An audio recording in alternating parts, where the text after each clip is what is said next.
Les films d'exploitation ont souvent mauvaise réputation. Oui, parce que le terme exploitation peut être très péjoratif. Mais qui n'aime pas la violence gratuite?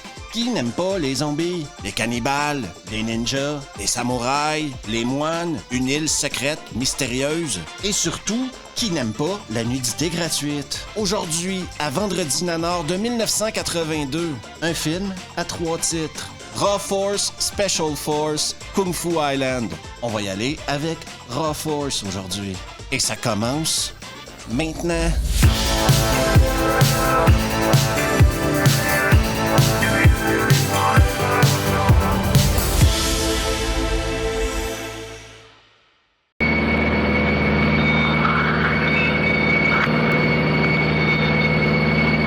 Le film commence par des filles qui se font filmer les pieds sans rien dire. Et quand ils vont arriver sur l'île, tu vas avoir le sentiment en tant que spectateur que tu assistes à une scène de trafic d'êtres humains. Et tout ça commence bien sûr avec le minimum de respect possible. Très belle journée. Excellente, Monsieur Spear. Qu'on les déshabille. Ok, patron. Ah, pas mal. Les filles se retrouvent donc dans une cage en échange de pierres de jade. J'avais aucune idée que le jade valait aussi cher que ça. Trop maigre. Tu rigoles. Mais qu'est-ce qu'il fait celui-là? Sur la terre ferme, on rencontre une équipe de karaté qui vont nous donner un peu d'exposition sur l'île. Oui, cette île est clairement mystérieuse, mais apparemment, il existe des pamphlets qui nous expliquent pourquoi cette île est mystérieuse. L'île Warriors est, d'après les historiens, un ancien cimetière d'origine vaudou. Certaines personnes affirment « J'ai vu ces moines étranges faire sortir les morts de leur tombe ». Cette incroyable équipe de karaté se dirige vers une croisière. On rencontre le capitaine du bateau, Cameron Mitchell. C'est vous les gars de Burbank Karaté Club? Pour elle, une seule chose compte, le profit. Rendu sur le bateau, on a le droit à une flopée de filles tout émoustillées par une présentation de karaté et de kung-fu. Un des mecs qui veut se la péter en donnant des cours de self-défense à des filles en bikini rencontre Cookie. Et avec Cookie, faut pas déconner. Que feriez-vous si je vous attaquais avec un couteau? La leçon n'est pas finie, chérie. Le cuistot, qui est apparemment un mec qui vient de l'endroit, va avertir la patronne que d'aller sur l'île, c'est pas une bonne idée. Mais la patronne, elle veut faire du pognon et les touristes veulent prendre des photos. La plupart des passagers aimeraient prendre quelques photos de ces moines. Personne n'a le droit d'aller là-bas, excepté les morts et les moines. Ils font une première escale, pas sur l'île encore. On n'est pas encore rendu sur l'île. Et ils vont aller voir des combats de full contact. Pendant que certains sont en train de regarder ces combats de full contact-là, d'autres font du shopping. Ils vont acheter des trucs de jade. Ces prix sont incroyables. Je me demande sur quoi ils se basent. Sur le poids, je suppose. Pendant que certains regardent des combats de full contact ou que d'autres vont faire du shopping de jade, il y a des mecs qui vont aux putes. Quoi, ça? Le palace des mille et un plaisirs. On va apprendre maintenant où ces trafiquants de jade-là chopent les filles à échanger aux moines de l'île contre du jade. Au bar à pute. Logique. Ne bougez pas, police! Ne bougez pas! Mike va réussir à s'en sortir et il va aller prendre une binge avec ses potes dans un bar. Dans le même bar, ce qui va arriver, c'est que Cameron Mitchell va se faire choper par un mec et le mec va lui dire de le suivre. Sauf que le cuistot va voir tout ça, baston. Il y a même un mec qui va attaquer un camion.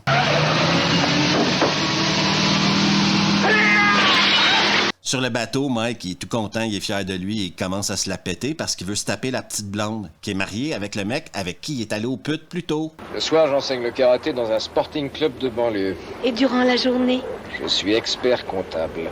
J'en profite pour faire une petite pause et pour souligner à tout le monde que je peux pas vous montrer toute la nudité qu'il y a dans ce film-là. Parce que sinon, la vidéo serait trop longue. Faudrait que j'arrête la vidéo à chaque fois qu'il y a une paire de nibards et que je vous la montre. Bien sûr, sous le couvert YouTube. Donc, j'ai décidé de vous faire un petit montage rapide de nibards. Il y a également une scène hyper importante dans ce film-là qu'il y a dans la VO et que je n'ai pas vu dans la VF. Il y a un barman qui casse la glace avec sa tête. Sauf que nos contrebandiers sont de retour et ce coup-là, ils vont vouloir attaquer le bateau et se déguiser en punk post-apocalyptique.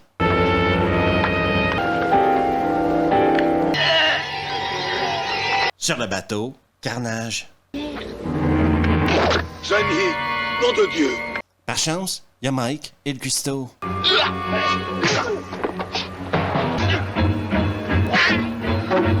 Parce que maintenant, un appel de détresse ne sert plus à rien. 38 minutes nord-est.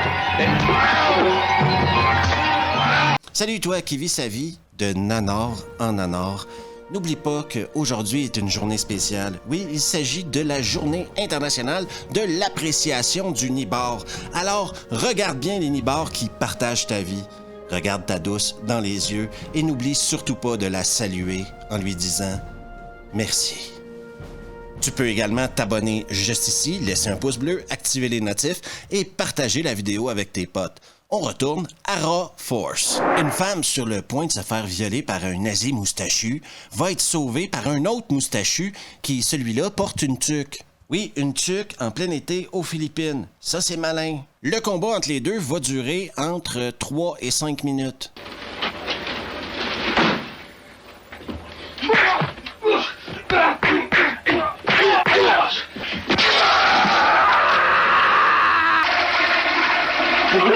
Sauf que maintenant, on a le droit à un des plus beaux effets de synthèse que vous avez jamais vu dans un film. Les trafiquants humains et trafiquants de jade vont foutre le feu au bateau.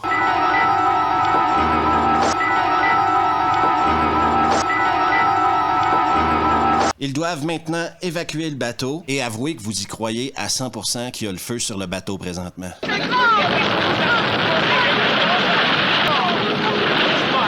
On a maintenant le droit à de l'exposition sur les moines qui habitent l'île. C'est intéressant à savoir, je vous le garantis.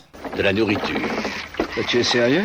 Ils disent que la chair de femme leur donne le pouvoir de ressusciter les morts. Notre groupe de rescapés à la dérive sur un canot de sauvetage a besoin de puiser à l'intérieur d'eux-mêmes afin de trouver la motivation de continuer à vivre. J'ai un si mal au ventre.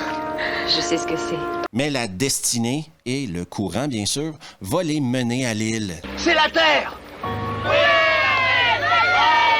Une chose importante à savoir sur Mike, un des héros du film, malgré qu'il n'y a pas vraiment de protagoniste principal dans ce film-là, c'est que c'est pas juste un adepte de karaté, c'est également un vétéran du Vietnam. Tu sais que les piranhas d'ici sont 2 fois plus gros qu'en Amazonie?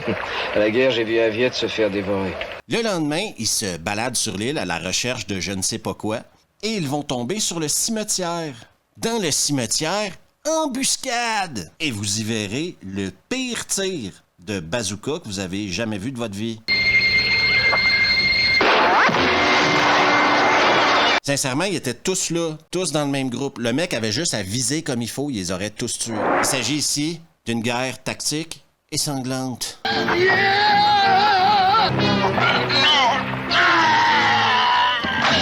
Spectaculaire par sa violence.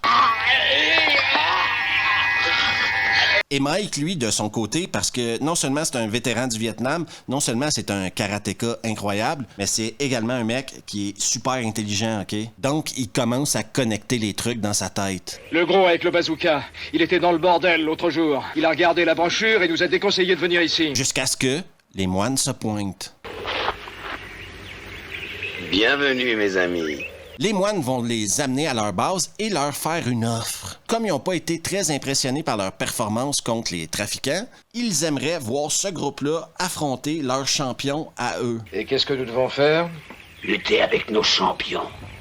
Et les moines ont l'air tout à fait stables, sauf qu'ils sont cannibales. Cherchez vos armes pour la bataille. Nos ennemis ont envahi notre île chérie. Et le fait qu'ils soient cannibales en bouffant des femmes comme ça fait en sorte que ces moines-là sont capables de réveiller des morts. Donc, c'est à quelque part des moines nécromanciens. Sortez de vos sépulcres pour punir les profanateurs. Sur le bateau, plutôt, la copine de Cookie s'était fait kidnapper. Oui, je sais, c'était pas super important. Ça l'est toujours pas. Mais ils sont en train de la préparer pour les grillades. Faites jaillir le sang des profanateurs. Ça va passer tout près, mais Mike va arriver comme un champion. Quand ils vont essayer de se sauver du camp des moines, ils vont tomber sur des zombies. Des zombies ninjas, des zombies samouraïs, des zombies japonais, des zombies américains, des zombies vietnamiens, des zombies. Personnellement, je crois que c'est la première fois que je vois des zombies ninjas. Baston. Mesdames, messieurs, la puissance du karaté. Cameron Mitchell va sauver tout le monde en faisant cramer un pont suspendu. Le lendemain matin, ils vont approcher de l'avion des trafiquants. John et moi, on va jeter un œil dans le zaï. Vous attendez ici. Et en pleine confrontation avec les trafiquants, eh bien, ils seront encore une fois attaqués par des zombies. Encore eux! Juste prendre un moment pour célébrer le bonheur de ce moine-là. Il n'y a rien qui me rend heureux comme ça dans la vie, moi. Oui, il y a des ninjas zombies, mais je suis obligé d'avouer que c'est un peu des ninjas de merde.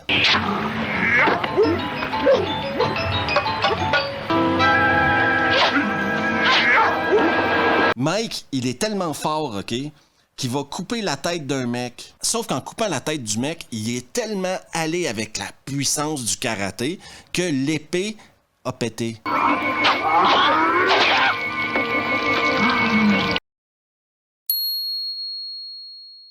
Mike continue son parcours, saute dans l'avion, chope le mec lui envoie un coup de jade en plein ici sur la tempe, et le mec, sans que je sache pourquoi, décide de se jeter à l'eau. Une mer infestée de piranhas. C'est un hasard qui arrange tout le monde, ça, l'histoire des piranhas dans l'eau, hein? Sur la plage, bagarre générale. Je pense que vous comprenez pas la tension qu'on vit présentement. Mais ils finissent par s'en sortir, tout le monde saute dans l'avion et ils font tout péter à la dynamite.